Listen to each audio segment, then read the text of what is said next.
Noah is the engineering lead at Uniswap, and he maintains Web3 React, which is a framework that he created for building blockchain applications. Very excited. So please take it away, Noah.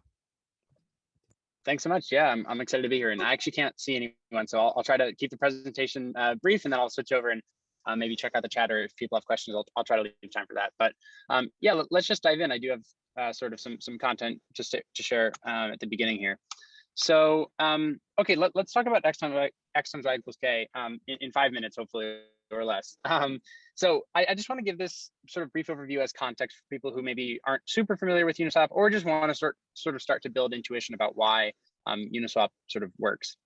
So x times y equals k is the market making formula that Uniswap V2 and V1, of course, used, and it's sort of one of the signatures of Uniswap. And so what oh, sorry. Was someone saying something? Okay, maybe just feedback. I'll continue. Okay, so imagine there's like a fruit bazaar or something, right? And there's 100 kiwis and 50 strawberries in this bazaar. So kiwis are X, strawberries are Y. So if you just do out x times y equals k, 5,000 is this sort of unitless constant that represents somewhat, it's somewhat of a measure of the scale or the size in absolute terms, irrespective of underlying amounts of this fruit bazaar, right? And so if you double the amounts of kiwis and strawberries, the amount of k also increases proportionally. And so, you can also imagine what it would take to sort of trade from kiwis into strawberries, given the current sort of ratio of both that are in the bazaar. And so, you can actually do out the formula here in a very straightforward way. You have 100 kiwis. You need to, send in some kiwis in order to get out a strawberry, right? That's only fair. Those are the only two fruits in the bazaar. If you want a strawberry, you need to provide kiwis. So that's the delta X. And then if you, do the strawberry side, if I want a strawberry, that means that 50 strawberries is going to be depleted to 49 strawberries, right? So there's one strawberry sort of coming out of the pool. And if you just follow the steps here, very straightforward, you basically get a delta X, which is, in this case, 2.04. So it makes sense that you have to pay a small premium in kiwis, in order to get a single strawberry, because even though the current ratio is 2 to 1, you're actually manipulating the price by participating in the pool. And so every incremental sort of fraction, every epsilon of a strawberry that you're getting is sort of actually slightly decreasing the rate that you're getting for this. And so, the rate now is sort of 1 to 2. You don't get quite that rate when you're actually trading. So this is a very straightforward sort of market making algorithm. And the pros are that, well, I just said it's algorithmic, right? There's no one that needs to determine what the prices should be, how much as a trader you're getting for your inputs, and you simply accept the price or don't. It's fully algorithmic. There's no authority or centralized institution or entity in this process. There's also crucially no reliance on oracles, right? No one, of course, there's this initial sort of distribution of kiwis and strawberries in this case, which is determining the current market price.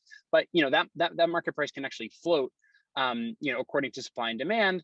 And there's really there's no reliance in any part of this on oracles, and no one needs to ever tell you really what the price of kiwis and strawberries is, because the market tells you.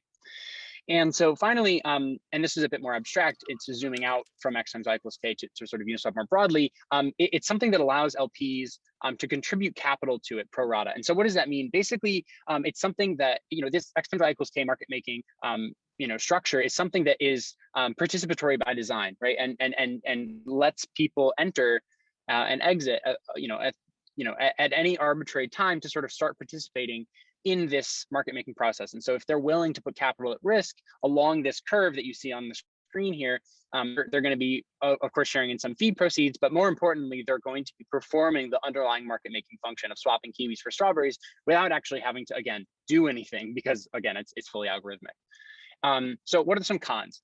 I'll just go over two that are relevant for V3 and not sort of any more broadly. But the first potential con is that this isn't really suitable for pegged assets. So kiwis and strawberries, maybe there's some rainfall or technological increase that sort of changes the properties of why you might want to trade a kiwi, a certain number of kiwis for a certain number of strawberries. Maybe people's tastes change, et cetera. There's a lot of different reasons for why this price might be fairly volatile, it might just like float. But for something like DAI USDC, for pegged assets which are both targeting the same underlying asset, really there's no argument that these things should be trading at anything other than very close to the peg. given that the peg hasn't broken or that there's not some sort of extraneous or like, crazy sort of market scenario, right? And so, providing capital along this very smooth curve doesn't make a whole lot of sense when you have a pretty strong belief and confidence in the price of two assets being sort of one thing on an ongoing basis, right? This is best for scenarios where the price tends to float, and you should be market making around the current price always, rather than around a particular peg price, and also capital inefficient. So if you actually just look at this curve, there's some amount of assets, kiwis and strawberries, that are reserved at every infinitesimal point along this curve. So remember when I was saying you were trading epsilon strawberries and you're getting increasingly sort of like marginally worse rates for every unit of strawberry that you're taking out of the pool. That's actually always true at every point on the curve. And so even though of course you're getting like worse quote unquote rates in absolute terms, there is at any given market price of kiwis and strawberries, you're going to be as a market maker willing to provide on either side of that trade. You're always going to be selling or buying as part of the strategy. So that's what that's potentially capital inefficient, in that you might actually not want, there might be prices at which you're no longer willing to actually buy or sell kiwis or strawberries, but this X times Y equals K market making strategy would sort of lock you into doing that. And I do see there's a chat. So actually, before I dive into D3, I'm going to check if anyone has, okay, cool. This is just random stuff. What are the axes? Sorry, I didn't define the axes. X here is strawberries, Y is kiwis, or vice versa. Okay, so let's dive into V3. So what if, in V2, every LP is on this curve, right? If you have any amount of kiwis and strawberries and you want to participate in this strategy, you're locked into this curve for whatever the current price is. You're willing, by putting your capital in a Uniswap V2 pool, you're basically saying, I'm willing to let my assets trade freely along this curve. And so if you're not okay with that, that's a consideration that you should be making. And there's some economic risk here, right? Like, there's a trade-off here between your assets being rebalanced to a ratio that is actually worse for you, and the amount of fees that you're earning as the price trades to this sort of quote unquote unfavorable ratio.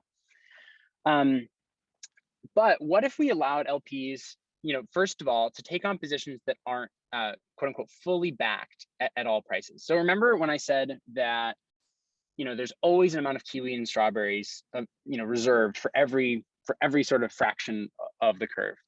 What if that's no longer the case? What if instead of saying, if the price of kiwis and strawberries is like 1 million, you need 1 million kiwis for one strawberry? Like, that's crazy. I don't want to do that ever. There's no scenario I can imagine as an LP that in which this is reasonable. So I can actually express that preference in words as I just did, but it was not possible in V1, Uniswap V1 and V2, and in the general class of like constant function market makers, that are like X times Y equals K. It was not possible to express this preference sort of economically or in a smart contract. But if you look at this curve here, this is basically what we've done with V3. And by fully backed, I think you'll see what I mean when I explain this curve. So the curve that A and B are along, that's just X times Y equals K. That's the curve we saw of kiwis and strawberries, where you're always buying and selling at any price.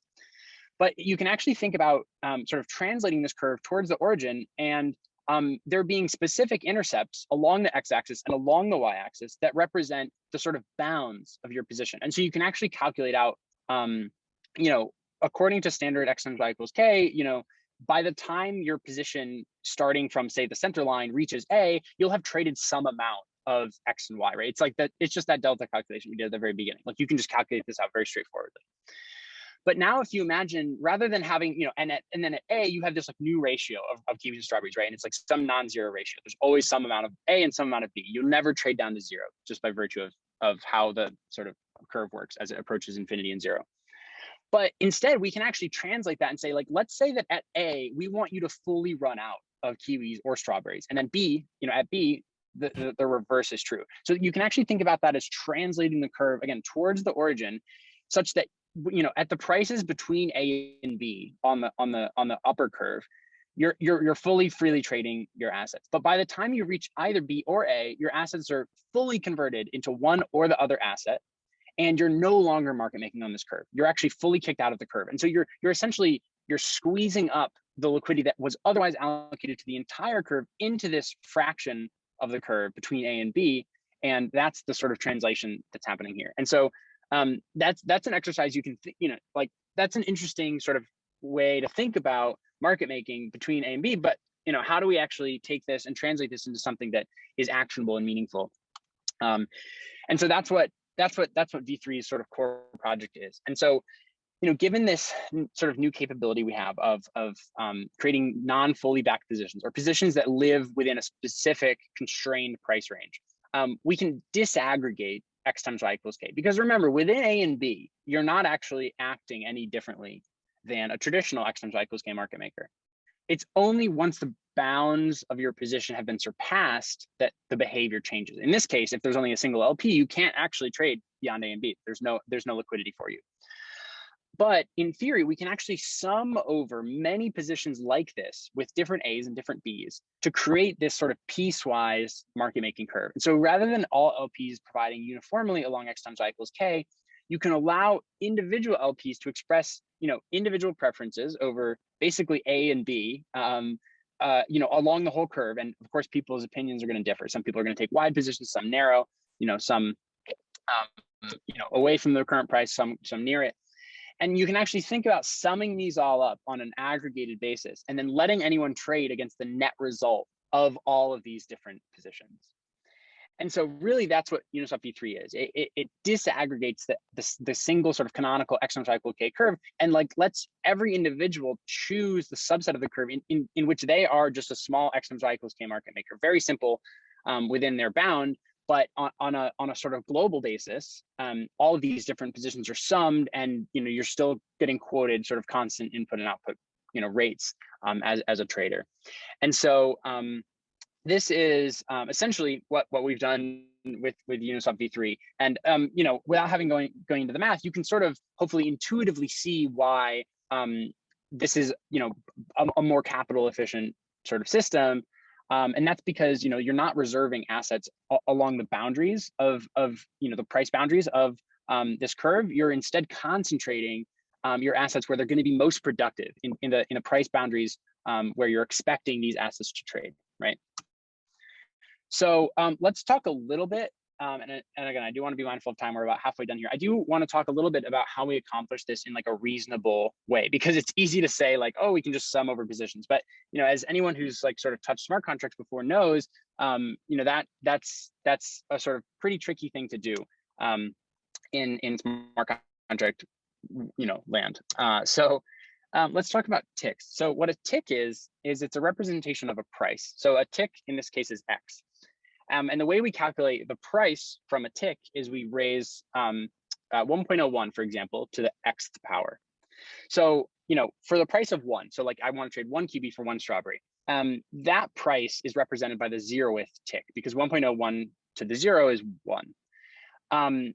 Let's say I want to trade at a price of 2 to 1, right? Like our original example. Well, I would have to take the 1.01 log of 2 to get whatever X is. So such that 1.01 to the X is 2. And that number is something I don't know, it's going to be 40 or, well, no, it's going to be, it's going to be quite small because it's 1.01. It's going to be 3 or 4 or something like that. Whatever it is really. And what this lets us do, or rather the property that this sort of tick-wise representation of prices gives us, is that each tick X is exactly 1% greater than the preceding tick, right? And so the tick of 0, remember, is the price of 1, parity, like USDC DAI is trading at 1 to 1. The tick of 1 is trading at a price of, it's saying that, oh, the price of A to B is 1.01 to 1 rather than 1 to 1. And so this is a 1% increase, right, relative to the previous tick. And you can just basically play this game at any point in the curve. And so what this means is that for a given tick, you're always in relative terms 1% away from your neighbors. But in absolute terms, as you can see on the curve here, right, in absolute terms, this looks exponential. And so we've sort of chosen ticks as the way that we'd like to model prices, because sort of wherever you are along the curve, what we think matters is the relative percent change in prices. Because the price of an asset might be 1, it might be 1,000, it might be 1,000,000. ultimately that sort of the scale, the absolute value of a price isn't what matters. It's about the percentage change in the price, from where you are. And I think that's sort of intuitively how people think about prices. And so this is probably a better representation of prices than something like linear, for example. And so what we've done is we've leveraged this this tick framework to use it as a coordination mechanism, an enforced coordination mechanism between LPs. So as I mentioned, on this other slide, part of market making in V3 is now picking A and B. Like, you have to make a decision about what prices you'd like to provide liquidity at. And so how do you do that? It can't just be any price, right? Because, to cut to the chase, there's basically a cost associated when you're trading with crossing the boundary of someone's position. And so, it can be arbitrarily sort of complex and costly to trade even very, very incremental small amounts if a bunch of people's positions are referencing the intermediate prices you're crossing. And so we have to sort of segment this price space into discrete intervals into which we can force people to coordinate. And so, in this example, we can basically say, hey, you're allowed to pick your A and B, but only within a tolerance, only within 1%. You actually have to pick a tick rather than a price at which your position is going to be terminating. And so, in this scenario, we actually don't use 1% in practice. In Uniswap, we use 0.01%, so 1 BIP. But in theory, the number doesn't matter. It's just that the price space has to be divided discretely, such that we can enforce that LPs are providing into positions that are sort of like a minimum distance apart. And what this lets you have basically is like a lower bound, or rather an upper bound, sorry, on the gas price associated with trading over a particular region. So just sort of an interesting, sort of somewhat neat implementation detail, which is hopefully tied into all the things we've discussed before. So let's revisit these trade-offs that I presented earlier for X times Y, the simple version. So this is still algorithmic. It involves, again, this runtime gas overhead where, you're not just trading like naively against the whole pool. You actually have to do things sort of piecewise, as I mentioned. And, you have to be aware of when people's boundaries are being crossed and such, but it's still algorithmic. No reliance on oracles, same thing, very good. It still allows LPs to contribute capital pro rata. And the reason it actually took like more than a year for Uniswap V3 to sort of come out is because this problem becomes just incredibly hard in V3 relative to V2. But we did manage to make it work. And so this is sort of a property that we've preserved. And we've flipped actually the cons and the pros. So it's now suitable for pegged assets because you can choose the bounds in which your liquidity is active. And so you can just choose very tight bounds around sort of the peg price. And instead of, again, being capital inefficient, it's quite capital efficient because you get to take the liquidity that was previously reserved for these boundaries conditions when the price is like, again, 1,000,000 to 1, like crazy prices. You'll never actually see this. And it allows you to concentrate that price in regions where you're expecting the assets to trade. And so you can earn a multiplier on fees that you otherwise would be in V2. And so, yeah, I want to leave some time for questions here. So I'm going to wrap up in this slide. But, I don't want to make this seem like a cakewalk or like, this. I don't think that we shouldn't consider this like a pure win because I think that there are significant trade-offs involved. And so what are some new challenges that Uniswap V3 introduces to us? We've solved some of these underlying economic concerns, but there's potentially other concerns that we've introduced. So the first and foremost is potentially adverse selection. So per LP optionality is good, but it's scary. So in V2, as I've mentioned, and V1 and all constant function market makers, every market maker is participating in the exact same sort of curve. You're locked in. In order to participate in the system at all, you have to accept the rules, and the rules are the same for everyone. In V3, the rules are the same, but you do get a little bit more of a lever, right? Like you as an LP can express different preferences than another LP, even though you're both participating in the same system. And there is this sort of pro rata like fee mechanism, that ensures things are quote unquote fair from the perspective of an individual trade. If you sort of zoom out and take a bit of more of a macro view and think about MEV and things like transaction ordering and, sort of active LPs that are sort of very, that maybe have outside market information or are just managing their position very actively, this starts to get a little scary. And so I think, that's something to consider. The second bullet here is passive LPs. So, part of the core sort of value of Uniswap V1 and V2 was that it democratized market making, right? Like it made it such that anyone with any sort of ratio of these assets was able to come in and be a market maker and earn fees on people trading back and forth. And this was something that was historically had a very high barrier to entry. It was extremely hard to be a profitable market maker just because it was a pretty sophisticated game to play. And so I think that your ability to earn returns as a quote unquote passive LP, I think it's pretty clearly a different game in V3 than V2. You first of all have to just make a decision about the price boundaries, where there was literally no decision other than to enter or not in V1 and V2. In V3, you have to make that decision, but additionally you have to make a decision about the price which you're expecting assets to trade within, and that's already a boundary or a barrier rather. And of course there's all kinds of other questions about how often do you rebalance, like what do you do with your fees. There's a whole universe of optionality here, and so we want to make sure that passive LPs don't lose out, and this takes a lot more work in V3 than V2. And then finally, the very meta high level thing that we're always working towards when we're thinking about these types of systems is how do we continue to create and play positive sum games. So I think that a lot of the work that's happened recently around MEV has really exposed to people what the trade-offs are when you're making a transaction on Ethereum, and when you're choosing to buy or sell some token on, the information leakage associated with DEX behavior is something that now people are, again, extremely aware of. And so I think that awareness of the challenges involved in creating positive sum economic games in this sort of very open world adversarial environment is the problem with blockchain. And so, I think that we want to be very aware. I think it's important to be acutely aware of the fact that, the systems we design have very, very sort of powerful effects down the road. And so I think that we tried to walk this line between, adding capabilities that we knew Uniswap needed in order to be competitive with, the deepest liquidity sort of centralized exchanges, while again setting the rules such that this adverse selection issue and then passive LPs being sort of potentially outcompeted by active LPs are sort of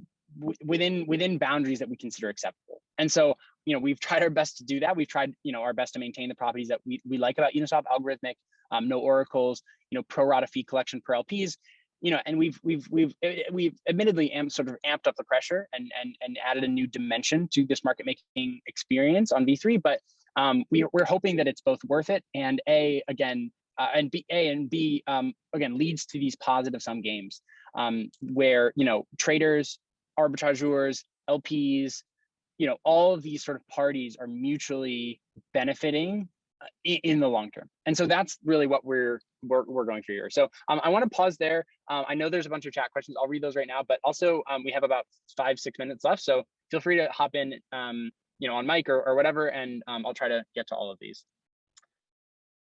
Okay, I'm actually going to read some of these as well. Yeah, I'm gonna suggest that we keep all questions in the chat. I can read the chat questions to you, or if you feel like you can read them yourself, that's great. But just to keep the flow okay, because I think if we have multiple people trying to talk through mic, it won't be good. Fair. Yeah. So okay, I pulled it up right now so I can read. So yeah, isn't K a constant, Sergey? Yeah, I think someone described this pretty well. It's constant with respect to sort of a slice in time. But yeah, every action taken by either every swap or addition of liquidity sort of implies potentially a change in K. And so K is actually, it's only ever constant within when nothing is happening. It's actually usually increasing. And so it's a bit constant product market making is a bit of a misnomer, but someone described that in the chat. So can V3 LP providers choose their own fee rate for their LP positions, such as swap consumes liquidity in order fee rate? Yeah, so this is an interesting one. So in V2, those of you who know that we chose 0.3% was the swap fee, and that was it. That there was no choice. In V3, we've introduced fee tiers, we're calling them. And again, this is similar to ticks, right? Ticks were just there was no underlying reason that we thought ticks were good. It was just this coordination mechanism to sort of parcel out gas costs evenly along the price curve. Ticks, the fee rates that we've introduced in V3. So now you can trade at rates of 0.05%, 0.3%, and 1%, just to start at least. We simply introduced those as coordination mechanisms to try to get LPs to feel like there's not some continuous interval along which they can provide liquidity, in this case against a fee rate, because that's sort of overwhelming and like there's no optimal answer really. And so we've just chosen sort of by fiat initially to sort of enable these 3 fee tiers. And we've enabled governance to sort of add new ones as time goes on and as needs arise. But really, like it's all about minimizing complexity and sort of maximizing ability to coordinate. So that's what I'll say there. Is capital efficiency motivated by the impermanent loss problem? No. So crucially, I think we're at Uniswap, we're all pretty much in agreement that impermanent loss is hard, if not impossible, to solve. Basically, it's a product, like it's something you get as being a market maker. You can't market make without the possibility of impermanent loss. It's also called potential like price risk, right? But what we can do is we can let you parameterize your position such that your impermanent loss is both, it's potentially amplified, but it's also bounded. And so I think we've actually not removed impermanent loss because that's not possible. What we've really done is let you express your preference about, it lets you express sort of, your belief about what prices are going to do. And within that range, you'll earn outsized fees, but also you'll be exposed to the loss associated with price movements within your range. And so I think we've actually just, again, it's about bringing these issues to the fore. And so rather than impermanent loss being some like sort of like feature that you inherit by virtue of being an exponential equal scale liquidity provider, we forced you almost to confront this impermanent loss issue head on by saying that like you're going to be fully converted at your boundaries. So you really need to pick those well. And so we've introduced a lot of short-term friction, which is again unfortunate. We're trying to ease that however we can, but we've hopefully long-term sort of like we're helping people to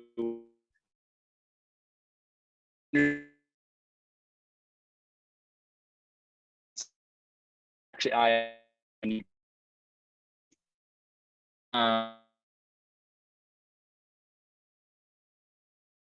smart contract infrastructure doing this.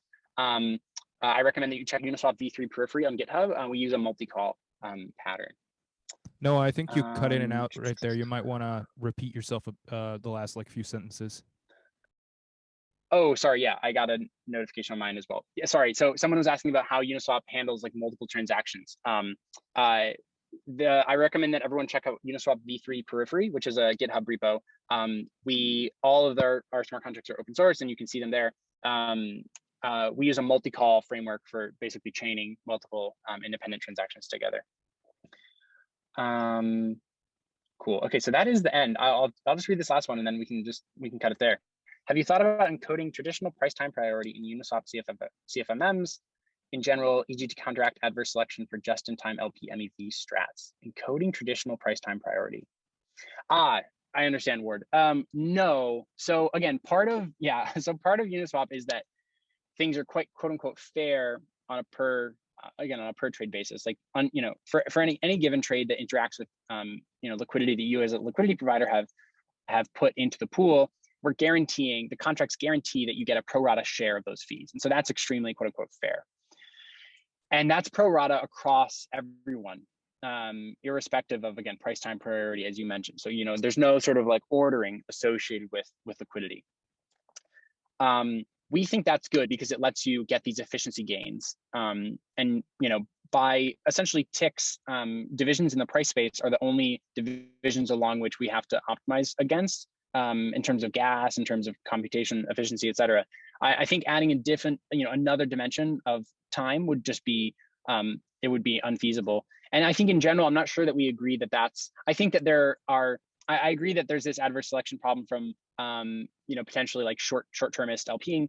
I think that there are other solutions to that sort of behavior, like, fair transaction ordering or some kind of zero knowledge system.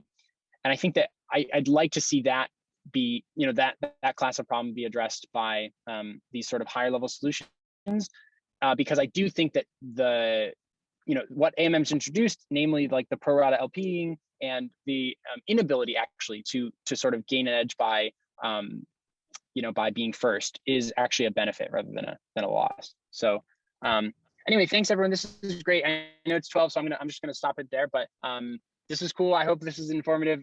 We're always on Twitter. You can reach us via email. We try to be pretty available, so definitely keep reaching out with questions, and thank you all for your time.